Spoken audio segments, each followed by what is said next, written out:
الحمد لله وحده والصلاة والسلام على من لا نبي بعده. اللهم صل على سيدنا ومولانا محمد وعلى آل سيدنا ومولانا محمد وبارك وسلم. اللهم صل على سيدنا ومولانا محمد وعلى آل سيدنا ومولانا محمد وبارك وسلم. اللهم صل على سيدنا ومولانا محمد وعلى آل سيدنا ومولانا محمد وبارك وسلم. میں اس وقت آپ تمام حضرات کو اور خصوصیت سے مسجد کی انتظامیہ کو اور اس مسجد کے امام اور خطیب جو قاری بھی ہیں، عالم بھی ہیں، حافظ بھی ہیں، مفتی بھی ہیں اور ساتھ ساتھ PhD ڈاکٹر بھی ہیں، جناب مفتی محمد شاہد صاحب کو، سب کو اس شاندار محفل کے انعقاد پہ مبارکباد دیتا ہوں. اور خصوصیت سے میرے دل میں ایک امتنان کے تشکر کے جذبات ہیں کہ ہمارے ملک کی مشہور شخصیت جن کو اللہ تبارک و تعالیٰ نے علم، آواز، تقویٰ یہ ساری چیزیں عطا فرمائی، نعت پڑھنے میں ان کا ایک اونچا مقام ہے اور 12 ربیع الاول کی تاریخ بھی بہت اہم ہوتی ہے. وہ کسی اور بڑی جگہ تاریخ دینے کی بجائے انہوں نے یہاں کو ترجیح دی اور ہمارے قلوب کو نعت رسول مقبول صلی اللہ علیہ وسلم سے منور کیا، گرمایا. اللہ تعالیٰ ان کے سفر کو قبول فرمائے اور اللہ تعالیٰ اپنی شایان شان ان کو جزائے خیر عطا فرمائے. اور یہ محفل سالانہ نہیں ہونی چاہیے. اب میری رائے یہ ہے کہ نظام کی ترتیب کی معمولی تبدیلی کے ساتھ آپ سال میں 2 بار یا 3 بار یا 4 بار تو کرنی چاہیے، کیونکہ جس ذات اقدس کا ہم ذکر کرتے ہیں وہ اس ذات اقدس ہماری زندگی کا کوئی لمحہ ایسا نہیں ہے جو ہمارا آپ کی سنت کے ساتھ جڑا ہوا نہ ہو. ہم جب صبح کو پہلے اٹھتے ہیں تو اس وقت اٹھتے وقت رسول اللہ صلی اللہ علیہ وسلم کی سنت موجود ہے، اور اٹھ کے جب ہم پانی استعمال کرنا چاہتے ہیں تو پانی کو کیسے استعمال، اس کا آغاز کیسے کرنا ہے پانی کے استعمال کا، اس میں سرکار دو عالم صلی اللہ علیہ وسلم کی سنت ہمارے لیے موجود ہے. اور جب ہم قضائے حاجت کے لیے جاتے ہیں، واش روم میں جاتے ہیں، تو جانے سے پہلے بھی سرکار دو عالم صلی اللہ علیہ وسلم کی سنت موجود ہے. اندر قدم رکھنے کی بھی سرکار دو عالم صلی اللہ علیہ وسلم کی سنت موجود ہے. اور اندر جا کے پاکی اور صفائی کیسے حاصل کرنی ہے اس میں بھی سرکار دو عالم صلی اللہ علیہ وسلم کی سنت موجود ہے. اور جب باہر قدم نکالنا ہے تو کون سا باہر نکالنا ہے پہلے، اس میں بھی سرکار دو عالم صلی اللہ علیہ وسلم کی سنت موجود ہے. اور باہر نکل کے ہم نے دعا کیا پڑھنی ہے اس میں بھی سرکار دو عالم صلی اللہ علیہ وسلم کی سنت موجود ہے. اور آگے جب ہم نے وضو کرنا ہے تو اس میں کیا پڑھنا ہے، کس طریقے سے کرنا ہے، سرکار دو عالم صلی اللہ علیہ وسلم کی سنت موجود ہے. اور آپ چلتے چلے جائیں، دن سارا آپ گزار لیں، لمحہ لمحہ سرکار دو عالم صلی اللہ علیہ وسلم کی سنت سے ہمیں سبق ملتا جائے گا اور سبق لیتے جائیں گے اور اپنی زندگی کو روشن کرتے چلے جائیں گے، روشن کرتے چلے جائیں گے، حتیٰ کہ ہمیں اپنے ماں باپ کے بارے میں جن باتوں کا علم نہیں ہے سرکار دو عالم صلی اللہ علیہ وسلم کی سنت سے ہمیں وہاں بھی رہنمائی ملتی ہے.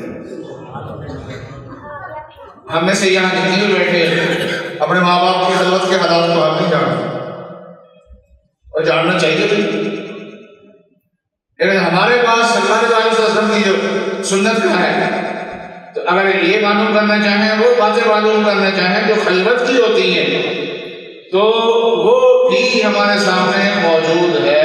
رات کو جب سوتے ہیں تو سرکار دو عالم صلی اللہ علیہ وسلم کی سنت ہمارے ساتھ ہے، اور رات کو جب آنکھ کھلتی ہے درمیان میں، اس وقت بھی سرکار دو عالم صلی اللہ علیہ وسلم کی سنت ہمارے ساتھ ہوتی ہے۔ کوئی آنکھ، کوئی وقت ایسا نہیں ہے جس میں ہمیں سرکار دو عالم صلی اللہ علیہ وسلم کی سنت سے رہنمائی نہیں ہے، اور زندگی کا کوئی شعبہ ایسا نہیں ہے۔ ہمارے بزرگ ایک عالم ہیں جو برطانیہ میں رہتے ہیں، تو ایک دن یہاں تشریف لائے ہوئے تھے، تو فرمانے لگے کہ میں بیمار ہوا اور بیماری میں ہسپتال میں داخل رہا، تو وہاں کے جو عیسائیوں کے مذہبی بڑے تھے وہ مریضوں کا حال پوچھنے کے لیے آتے تھے، اور یہ اچھا کام کرتے تھے، اور ہمیں بھی یہ ایسے کام کرنا چاہیے۔ مریض کو جا کے تسلی دینا تھوڑی سی یہ بھی بڑی بات ہوتی ہے۔ وہ کہنے کہ ایک دن آئے، 2 دن آئے، تیسرے دن آ کے اس نے کہا کہ عیسیٰ علیہ السلام کے بارے میں تمہارا نقطۂ نظر کیا ہے؟ کہنے لگے کہ جو قرآن نے بتایا ہے، اور نبی صلی اللہ علیہ وسلم نے بتایا ہے، وہ سارا میں نے اس کے سامنے عرض کر دی۔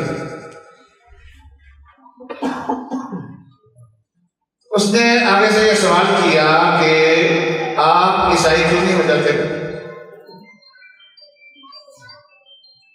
اس نے کہا کہ پیغمبر کی پیروی کی جاتی ہے زندگی اس کے نقش قدم پہ چلنے کے لیے، اور میری ایک مجبوری ہے، اس کی وجہ سے میں محمد رسول اللہ صلی اللہ علیہ وسلم کا اتباع کرتا ہوں، اس لیے کہ زندگی میں نے شادی کی، اور شادی میں سنت کیا ہے، اس کے آداب کیا ہے، گھر والوں کے ساتھ گزارا کیسے کرنا ہے۔ تو عیسیٰ علیہ السلام کی زندگی میں مجھے رہنمائی نہیں ملتی، اور رسول اللہ صلی اللہ علیہ وسلم کی زندگی میں مجھے رہنمائی مل رہی ہے۔ اور یہاں کسی پیغمبر کی تنقید کبھی ذہن میں نہیں آنی چاہیے۔ میں یہاں تھوڑی سی وضاحت صاف کر دیتا ہوں کہ عیسیٰ علیہ السلام کی زندگی بھی نامکمل نہیں۔ عیسیٰ علیہ السلام کی زندگی بھی ابھی تک عیسیٰ علیہ السلام کی زندگی میں ہمیں شادی نظر نہیں آئی۔ عیسیٰ علیہ السلام کی زندگی میں بچے پالنے کا تذکرہ ہمیں نہیں ملتا۔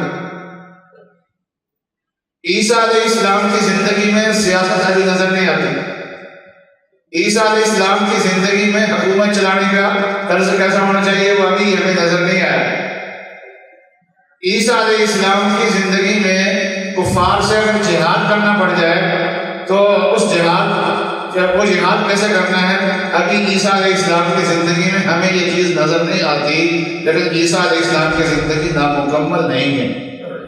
اس کی وجہ ہے کہ ابھی عیسیٰ علیہ السلام کی زندگی مکمل ہوئی نہیں ہے۔ عیسیٰ علیہ السلام کی زندگی کے 2 حصے ہیں، ایک حصہ ہے پیدائش سے لے کے آسمان تک جانے کا، زمین کے 2 حصے، اور ایک حصہ ہے آسمان سے جب واپس آئیں گے تو زمین پہ آ کے پھر دوبارہ انہیں وقت گزارنا ہے، زندگی گزارنی ہے۔ تو جو کمیاں میں کہہ رہا ہوں کہ ان کی زندگی میں نہیں نظر، جو چیزیں نظر نہیں آ رہی ہیں، وہ جب دوبارہ زمین پہ آئیں گے تو ساری چیزیں ان کی زندگی میں ہوں گی، لیکن اس وقت وہ خود رسول اللہ صلی اللہ علیہ وسلم کی سنت کا اتباع کرتے ہیں۔ زندگی ان کی بھی مکمل ہے، لیکن ابھی تک مکمل نہیں ہے۔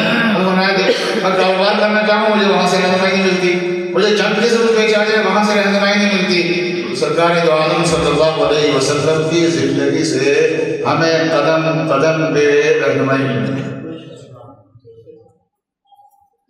ابھی میرے آنے سے پہلے ایک ساتھی پوچھ رہے تھے مجھ سے سیرت النبی کے موضوعات، ہم نے اصل میں دروس کا سلسلہ شروع کیا ہے۔ سیرت النبی صلی اللہ علیہ وسلم کے ہفتہ وار ایک سبق، اور اس سبق میں ایک موضوع دیکھ کے اس پر بات کی ہے، تو مجھ سے موضوعات پوچھ رہے تھے۔ میں نے کہا کہ ایک آج کا حساس موضوع ہے، وہ ہے پڑھائے بچوں کے ساتھ کیسے برتاؤ کرنا ہے۔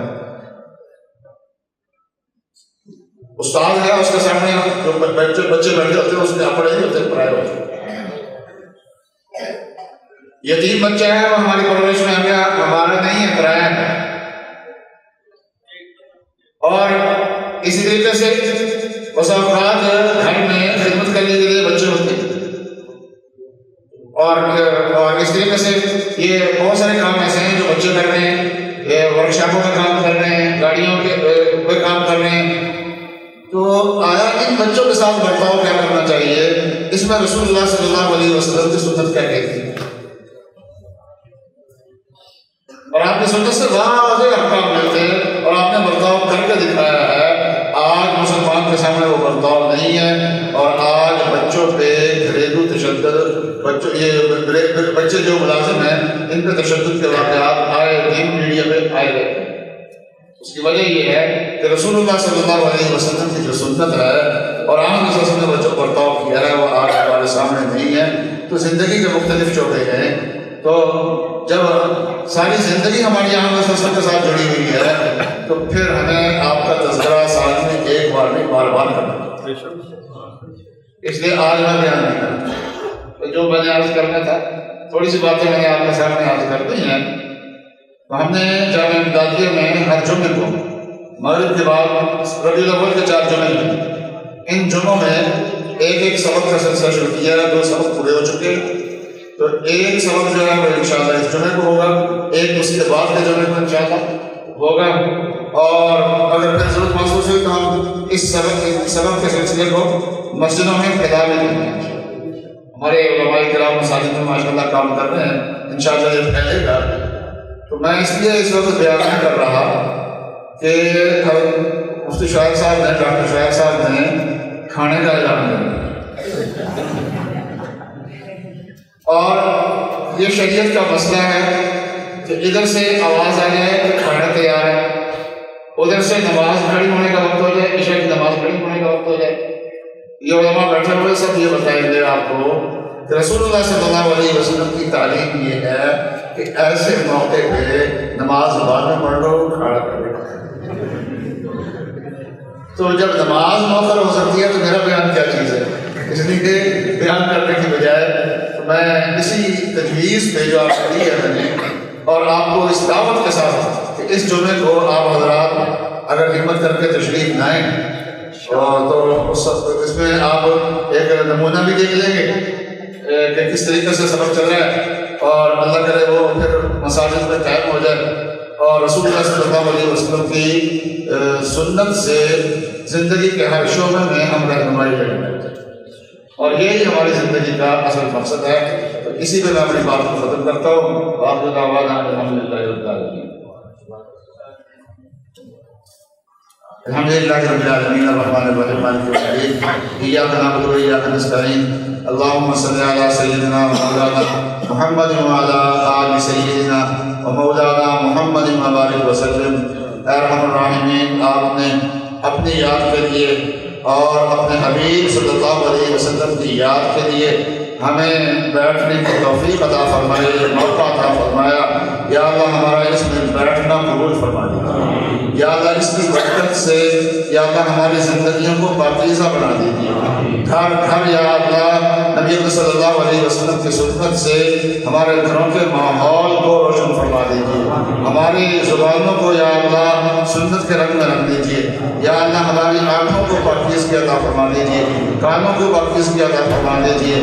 یا اللہ جن قرآن کرام نے اور مداحان رسول صلی اللہ علیہ وسلم نے یا اللہ ہمارے قلوب کو گرمایا ہے، یا اللہ ان کو جزائے خیر عطا فرما دیجیے، ان کو صحت عطا فرما دیجیے، ان کی آواز میں، ان کے سوز میں یا اللہ اور زیادہ برکت عطا فرما دیجیے۔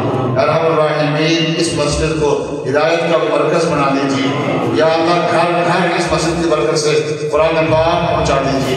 ایک ایک بچے کو قرآن پاک پڑھنے والا بنا دیجیے یا اللہ نبی صلی اللہ علیہ وسلم کا سنت کا شیدائی بنا دیجیے یا اللہ اس مسجد کی آواز کو دنیا کے کونے کونے میں پہنچا دیجیے یا اللہ ہمارے گھروں میں ہمارے اداروں میں جو بے چینیاں ہیں یا اللہ اس نعت پاک کی برکت سے یا اللہ اس مجلس کی برکت سے ان بے چینیوں کا خاتمہ فرما دیجیے کاروباروں میں برکتیں عطا فرما دیجیے ہمارے جو احباب اور متعلقین دنیا سے چلے گئے یا اللہ ان کی زندگی میں برکت عطا فرما دیجیے ارحم الراحمین اے ارحم الراحمین ان کے درجات کو بلند فرما دیجیے ہمارے ملک میں امن اور استحکام عطا فرما دیجیے یا اللہ اس ملک کے خلاف اور اس ملک میں جو اسلامی اقدار ہیں ان کے خلاف جو بیرونی اور اندرونی سازشیں ہیں یا اللہ ایک ایک سازش کو آپ سمجھتے ہیں یا اللہ ان کو ناکام فرما دیجیے وصلی اللہ تعالی علی خیر خلقہ سیدنا و مولانا محمد وعلی آلہ واصحابہ اجمعین آمین برحمتک یا ارحم الراحمین بسم الله الرحمن الرحيم